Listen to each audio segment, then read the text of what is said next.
For this week's module, we're going to talk about Instagram advertising, and we're going to talk about how the platform complements Facebook and where it's different. As you recall from our previous lecture, Facebook and Instagram are linked into one central ad platform. That ad platform provides you the ability to do advertising across both platforms in a way that's unified. That being said, Instagram has some unique features that make it special. So let's talk a little bit about Instagram and how you can leverage it today. So what's interesting about the Instagram platform is that it is still growing. We see that all other social media platforms are slowly decaying and dropping 1% or 2% year on, year out, but Instagram still grows. So I think that's probably why Facebook acquired Instagram, and it is one of the great promises of the platform is that it is vibrant.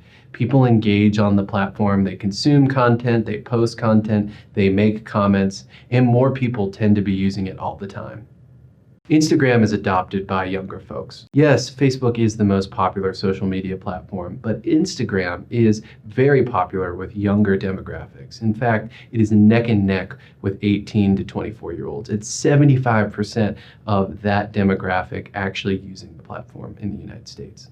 I think it's interesting to see that Instagram is more popular with the younger demographic than Snapchat. Even though Snapchat is really heavily skewed to younger audiences, Instagram still reaches a slightly broader slice of those younger age groups. So what makes Instagram different when compared to Facebook? One of the big differences is this idea of Instagram influencers. So there are many Instagram influencers that kind of live on the space and create content on the space. Their content is curated and desirable because it's hard content to capture. In this case, look at these food examples. You can see that these are delicatessen that are perfectly cooked, photographed with HD photography and photoshopped to the nth degree. This type of content drives people to the platform because it's interesting, it's compelling content. And as a result, these influencers have a lot of influence over the Instagram space. There's been many different articles on who is an Instagram influencer and what types of Instagram influencers are there. But I'm going to provide a list here that I think captures the majority of those types of influencers. So we have influencers that are interested in food and blogging about food and creating food, eating food, making food. We have Instagram influencers that are obsessed with fashion. We have Instagram influencers that have specific identities, whether based on an ethnicity or an identity such as an occupation, such as being a firefighter, or an identity such as being a military officer. Instagram provides an opportunity for influencers to represent a specific type of person. There can be a guitar player that represents a swath of guitar players. There can be a celebrity that represents a specific type of individual. Finally, there are interests on music and healthcare and travel as well. We'll look at plenty of these examples. So here's a travel influencer. This influencer travels across the world to exotic, remote places, photographs it, videos it, and puts up compelling content for consumers to consume on the platform. As a result, this person is thought of as knowledgeable in the travel space, and companies that are associated with the travel space may pay this influencer to actually seed content. So for instance, to visit their destination, or to use their camera equipment, or to use their backpacking equipment. So this class really isn't designed to teach you how to seed influencers or to get influencers to post content about your product or service, but it is one valuable and emerging way to market your product. It's interesting to know that influencers don't come cheap. You can see that the average Instagram post for a big celebrity Instagram account could cost $2,000 to $3,000 depending on what type of content you want them to make. Of course, those costs get more reasonable as we look at what we call nano influencers, or influencers that have, a few thousand followers, and it slowly goes up as the follower count goes up. The intuition is that as an influencer gets more followers and their engagement numbers go up, they're worth more money. So why would a marketer want to go after an influencer as opposed to just sending a traditional ad via the Instagram landscape? Well, it tends to be that influencers are cheaper than major celebrities, and they also tend to have a really good understanding of who their audience is. So if you seed the right influencer, it may very well overlap with your target audience. So here is an account associated with glamour and Parisian lifestyle. So if you're a brand that wants to become a part of the luxury Parisian lifestyle, this account is definitely one that you might want to seed to accomplish that goal.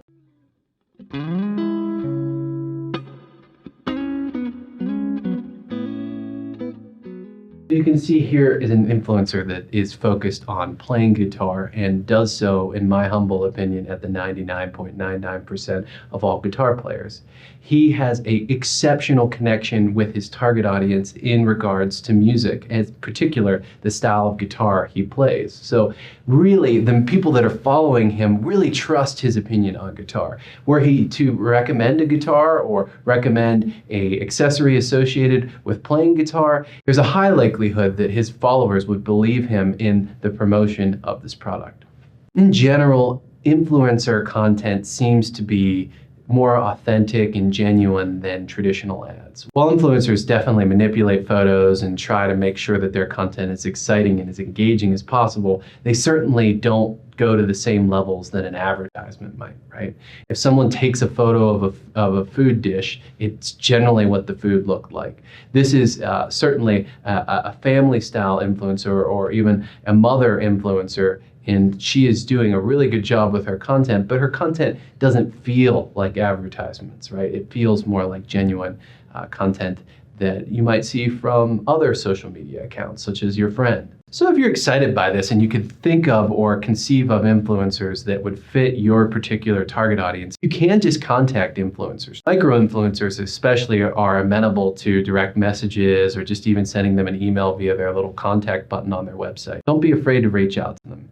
If you'd like to do more of an influencer campaign at scale, public relations agencies are becoming experts in actually handling this and managing this for you actively.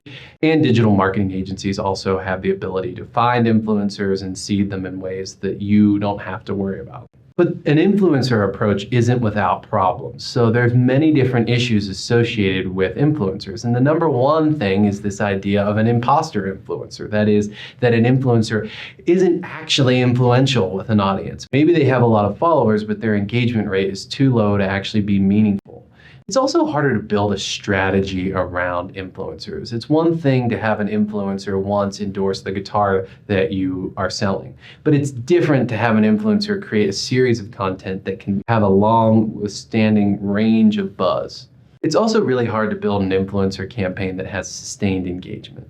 So it's one thing to find an influencer that really matches the style of guitar that you would like to sell and have that person play a song on that guitar and promote it. And that may provide a one-time kind of lift in the buzz that you generate on social media.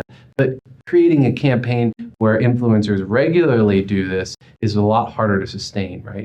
Influencers are often one-time bumps to sell products and not long-time campaigns. That being said, also, the social media platforms themselves are always changing. And a result of that change could mean that an influencer who has good engagement and good impression numbers today may actually not have type of effect tomorrow. By the time you've actually paid them and had them film the content, there's no guarantee that their reach is going to be what it says it is. And this again goes back to our Facebook lecture, where we know that social media platforms in general love to limit the organic reach of users as a result of having them not pay. And in fact, Instagram itself is trying to come up with ways in which influencers' posts can be amplified. And that's kind of shot across the bow to influencers saying, hey, your organic reach may not be great in a few years, so you may have to actually start to pay to have your content promoted, just like every other type of advertiser. But why do I talk about influencers in a lecture dedicated to Instagram ads? The main reason is because the content expectations of consumers on Instagram are largely shaped by this type of content. I'm just following a random hashtag here related to the late great musician Stevie Ray Vaughan, and you can see that the hashtag is full of posts, a bunch of maybe micro to very, very micro influencers, super nano influencers, trying to become the next big influencer in guitar. This really is exciting for the consumer because they get to see a lot of really cool guitar playing, and it really shapes the use case for using this. If you're a guitar player and you use Instagram, odds are you like to seek out these types of videos. And here's my broader point. Instagram isn't used in the same ways that Facebook is. Facebook is for strong ties, for family and friends. Instagram is more for watching content, viewing cool photos, watching exciting videos. Yes, people still share content with their friends on the platform and they still engage. That's a part of social interaction that really makes every social media platform enjoyable. People don't really seek out Instagram to make new friends. People don't seek out Instagram for news. They instead use it for content. So Instagram ad revenue is growing, and that's not something that's likely to change anytime soon. You can see that the incremental growth from year to year is slowly declining, and I think we will eventually reach a stabilization point, but we're not quite there yet. People are finding use and real value in Instagram.